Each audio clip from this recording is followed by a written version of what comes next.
mpaka Ijumaa, moja kwa moja kutoka VOA Swahili, Washington.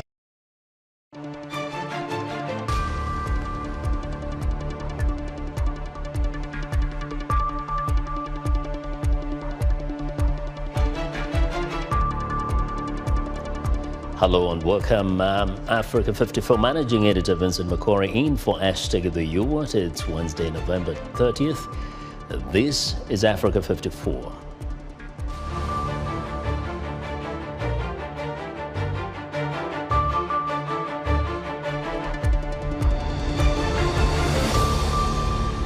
Somalia's drought is driving people to Kenya, but the camps there are already stretched to the limit, as Juma Majanga reports from Dadaab. Northern Kenya's herders are being taught computer coding to give them better career opportunities. We have a closer look.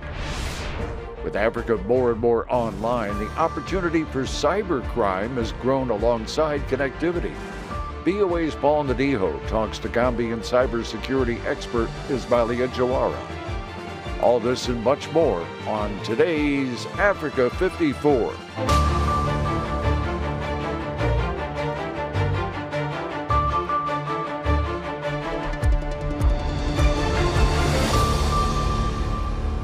We begin in East Africa, where record drought and hunger in Somalia are driving thousands of people to flee to neighboring Kenya. Relief groups say the influx of refugees at Kenya's Dadaab camp is stretching the already overcrowded camp's resources. Juma Majanga reports. Raho Ali is just arriving from Somalia with 4 of her children at the UNHCR refugees transit area in Kenya's northern border town of Dadaab. The 45-year-old mother of 7 says the biting drought in Somalia prompted her to flee and seek relief in Kenya. 3 of her children got lost following a gun attack on them while on the treacherous journey, and she is yet to locate them. On our way to Dadaab refugee camp, I met with different things. People were dying of starvation and hunger. People were disappearing. I have even lost 3 of my children on the journey. I don't know where they are. Ali is among tens of thousands flocking to Kenyan camps in a new wave of drought-driven refugees. The Kenyan government put a ban on registration of new refugees in the northern border with Somalia, but the UNHCR says it has profiled 80,000 new arrivals in the last few months. Relief agencies say the influx is straining their capacity to help. It has overstretched our work, it has overstretched our resources, because for the moment this is an operation that's not attracting a lot of donor attention. So we are providing the barest minimum of assistance that we can. It's really putting strain on our facilities and on our resources, because this population was not planned prior to, 6-7 months ago. But we've seen these cases increase recently, like the past 3-4 months. With a 5th straight failed rainy season, it is feared that the drought crisis in the Horn of Africa will only worsen. And with parts of Somalia approaching famine, more refugees are expected in the camps. Humanitarian agencies say they are worried about the dwindling attention from the international community on the crisis and are appealing for more aid. We are gearing up for more arrivals, meaning that we are making plans for more arrivals, but we appeal to the international community to really pay attention to this side of the world, because there doesn't seem to be much attention coming our way, probably amid other priorities internationally, including Ukraine. We are feeling it as compared to previous years and previous influxes and previous emergencies, where we got more attention than now. For thousands fleeing drought and hunger across the border, like Raho Ali, their main goal is simply to get some food and shelter. Juma Majanga for VOA News, Dadaab Refugee Camp, Kenya. In northern Kenya, the government and 8 groups have launched a project teaching computer coding to herders so they can find more sustainable jobs. But not everyone supports education that could end their traditional way of life. Victoria Munga reports. Herding communities such as this in northern Kenya's Isiolo County don't have access to education, but the government and some aid agencies are stepping in to make a difference by introducing digital literacy programs in schools located in remote regions. The goal, they say, is to equip this generation of pastoralists with skills for modern jobs, like teaching them coding. There's no way for them to be exposed. It's difficult for them to have trips to take them to areas where they can see technology. There's no mobile network here, so it's just not possible. They don't have television, they don't have smartphones in their homes, and so technology is just a strange thing to them. So bringing it in the classroom really makes that child feel empowered. 14-year-old Christine Kinyaga is one of the children benefiting from the program. She says her exposure to the training helped her realize that there are other opportunities beyond pastoralism. Education is good. It will help me in my life. I had not been sent to school. I was just always herding my father's goats. One day, my elder brother questioned why I was herding instead of going to school. My father did not want me to come to school. Easing dependence on pastoralism in favor of education here is a long shot, but some elders in the community, like John Paradusea, believe it is necessary in the wake of a growing population and climatic conditions that are putting pressure on natural resources. In this area, there are almost no cows because there is nothing to graze. As soon as the green grass comes up, it is all eaten, and when the grass is gone, our wealth goes too because the number of people is increasing and grazing land is now getting smaller. Keeping the students in school is hard for these communities, and the state authorities say they're finding ways to encourage them to attend classes, including initiatives to feed them. We also offer incentives in terms of providing food. That is a school meals program, whereby they have 1 meal per day. And this one helps to bring these kids to school. Actually, some of them come simply because they know they are going to have that 1 meal per day. Herders in at least 23 schools in northern Kenya have access to the digital education programs. Authorities say they hope to extend the initiative to more schools in marginalized regions in the future. Victoria Amunga for VOA News, Isiolo, Kenya. U.S. President Joe Biden has announced the launch of a global infrastructure partnership designed to counter China's influence in the developing world. The initiative aims to leverage $600 billion with fellow countries of the Group of 7 leading economies by 2027 to spend on global infrastructure projects. China reacted by blaming the U.S. for the debt crisis in developing countries. Now, for more insight into China's growing influence in Africa and its implications, Paul Nantulia, research specialist at the Africa Center for Strategic Studies, joins me live via Skype from here in Washington. Hello, Paul. Hi, Ben. Yes, now, you know, China, and you've written a fabulous article on China's influence in Africa. The question is, President Xi Jinping looks determined to make China the preeminent global power. How is the Chinese leader and the Chinese Communist Party making Africa central to that objective? Yes, thanks, Vincent. Great to be on the show again. So China, as you rightly said, would like to restore itself to a position of global preeminence, and would like to do this in 2 ways. The first is to reshape or remodel existing international institutions to make them more accommodating of Chinese global objectives. And the second is to create alternative institutions, in some cases which run parallel to these existing bodies. Africa is absolutely vital in these 2 respects. In the first instance, by using its representational strength, its voting strength at the multilateral level to support Chinese norm-shaping resolutions. And you can see this across a range of UN institutions, UNDP, UN Human Rights Commission, UNESCO, and so on. Yeah. Secondly, African countries have increased their participation in these parallel mechanisms that the Chinese government has created. The Belt and Road, the Asia-Africa Infrastructure Bank, and so on. So African countries are participating in these initiatives. Now, in your piece, you say that actually China has institutionalized this policy, the Africa policy within the China Communist Party. How is the United States, for instance, and the Western nations countering that, and are they succeeding? Well, Africa policy is very well entrenched within the Communist Party of China. In any given Chinese administration, the different leaders within the policy organs of the Communist Party of China do develop and manage institutions that interact most with the African continent.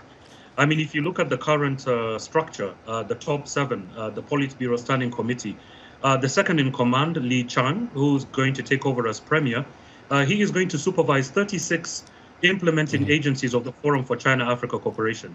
You look at the second-ranked member, his name is Zhao Leji.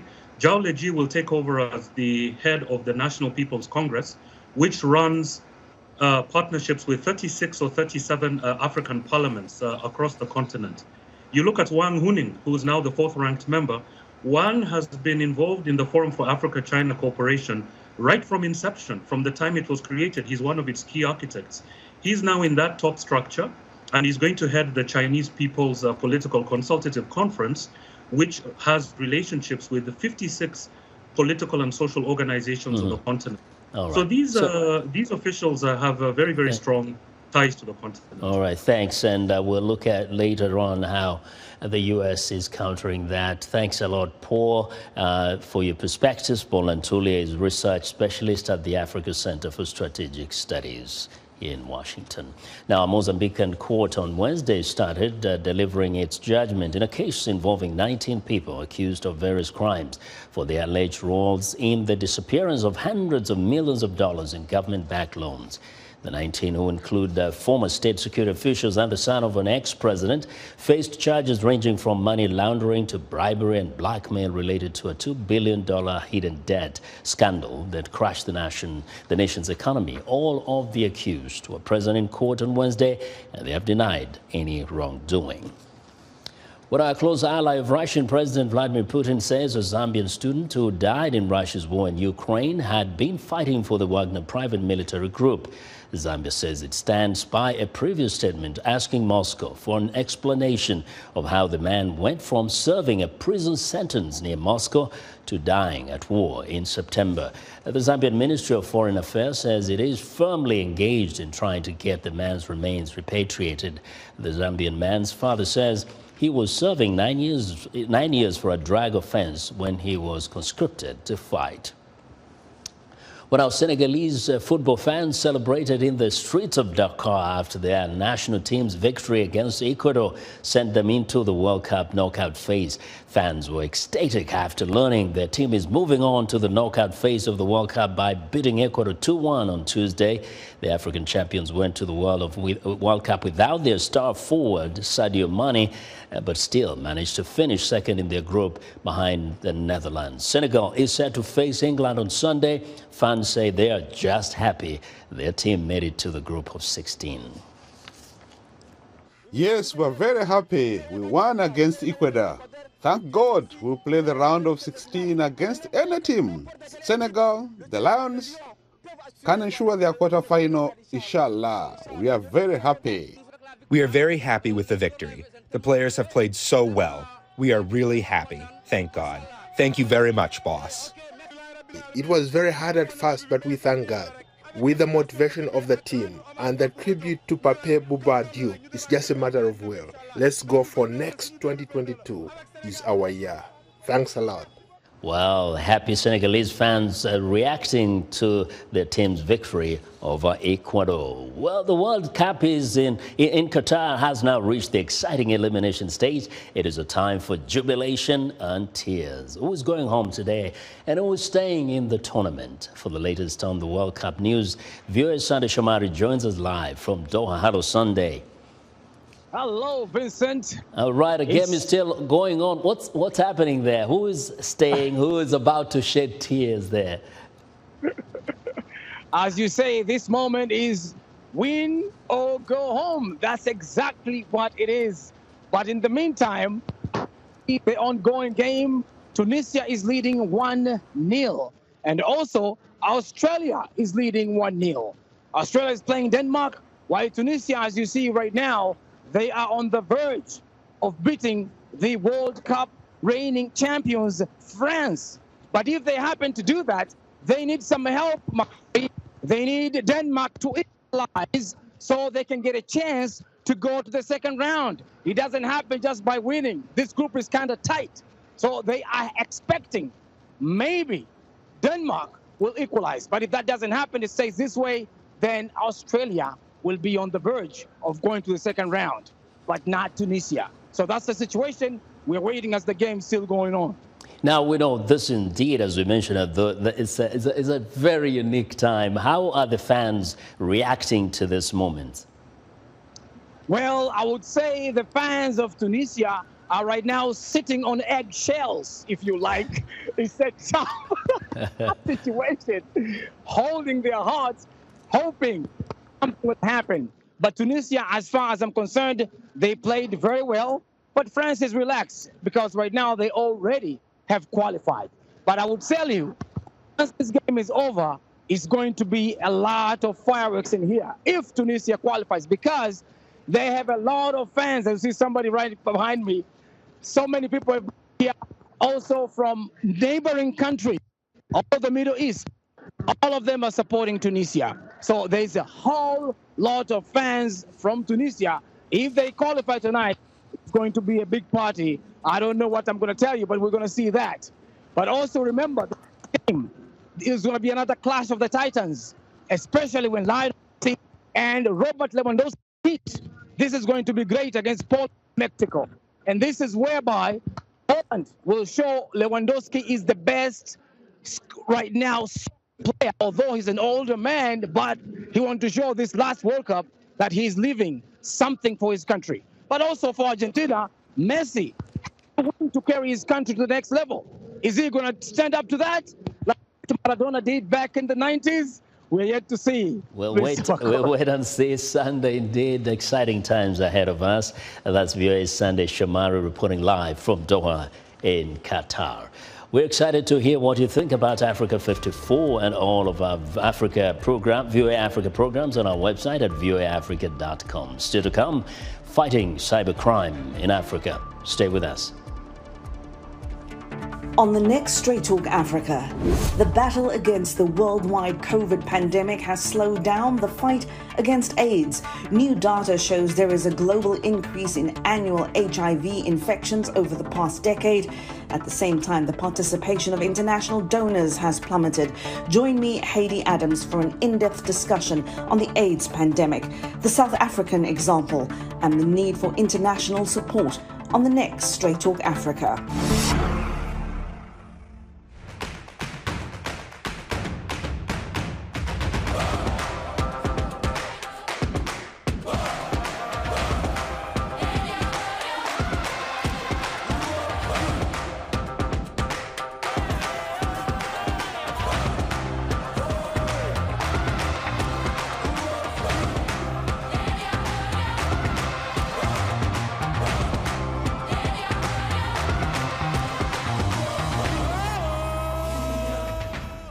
In other news, Angola's public prosecutor has filed an international arrest warrant for Isabel dos Santos, accusing her of fraud.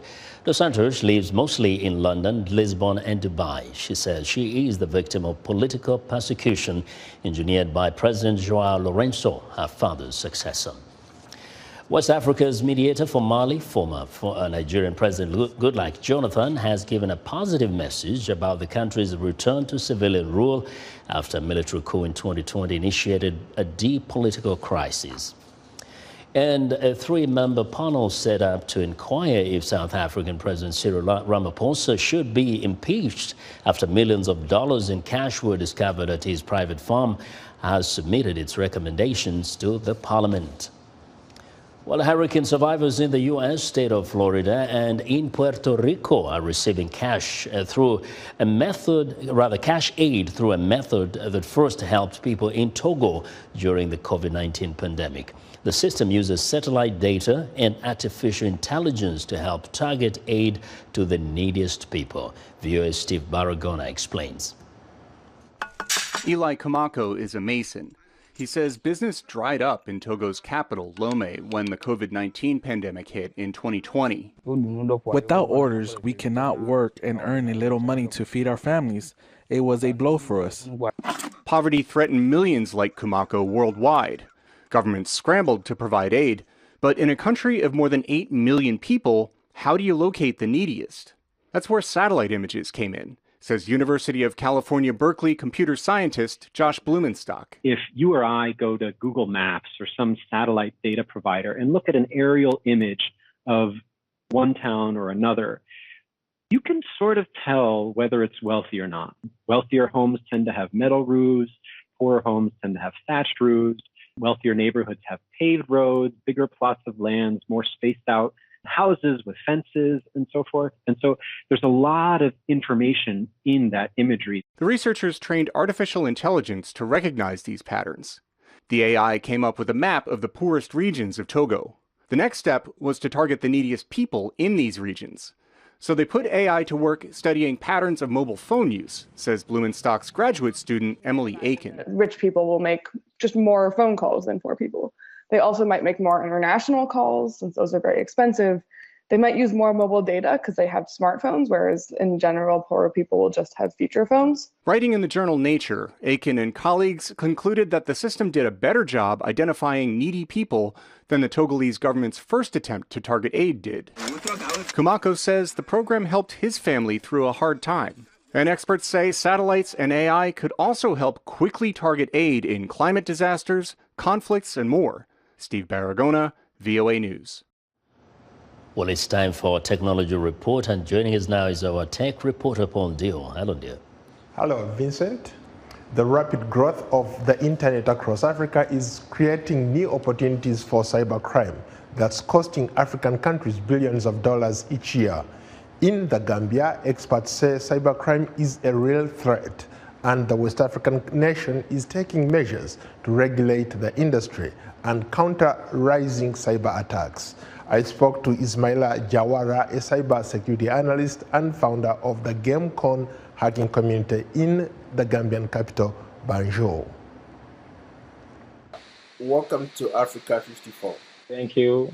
You run an interesting program where you are trying to teach young people in the Gambia how to be safe online.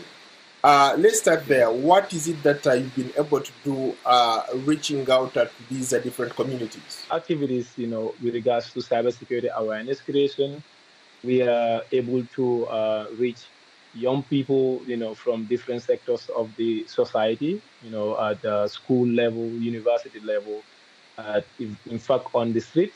And also, we've not stopped there. We're able to actually go further to the remote areas, villages where, the internet, of course, is there, it's everywhere. So we've been doing programs on TVs and radio programs, and also some caravans and meetups.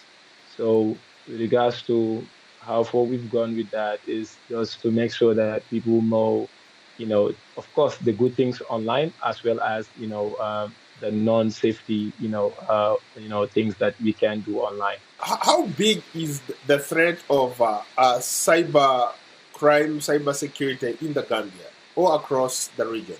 I mean, it is very, very big, and I think for the past years, I mean, let's say compared to 5 years ago, I would say we were not able to have systems in place to be able to know the number of threats that are coming in and going out because of so many various reasons, lack of capacity, lack of technical tools and all that.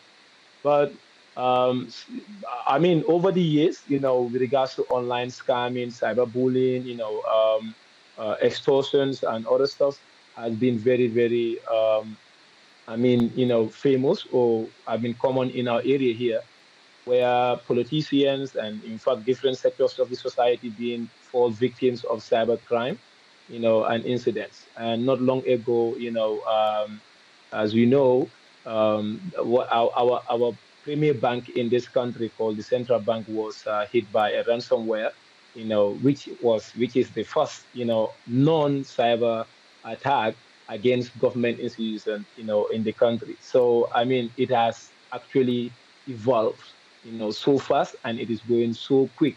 As a security analyst, a cybersecurity analyst, a person who is very, very much paying attention to what's going on around this space, what are some of the things that you look for when, let's say, there's a phishing attempt or there's a hack?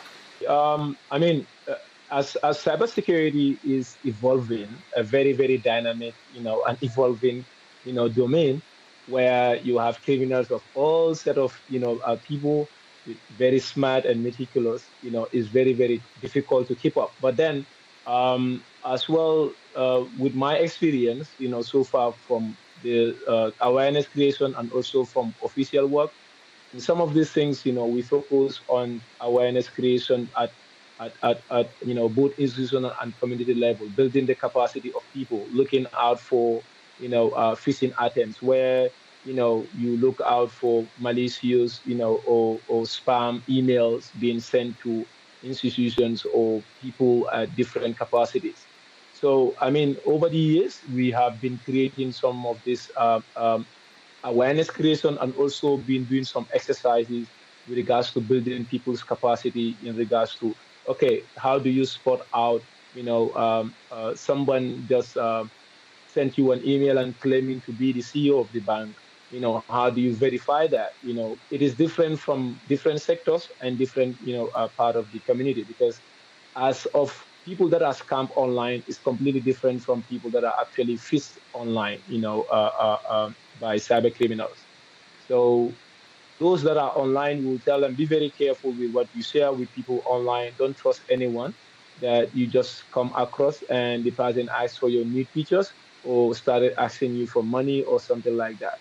So these are some of the things that we actually keep on sharing, and also learning from the criminals online, and also databases that we have access to be able to understand how they change their ways and tactics. Thank you so much for your time. Thank you so much, Paul, for giving me this opportunity.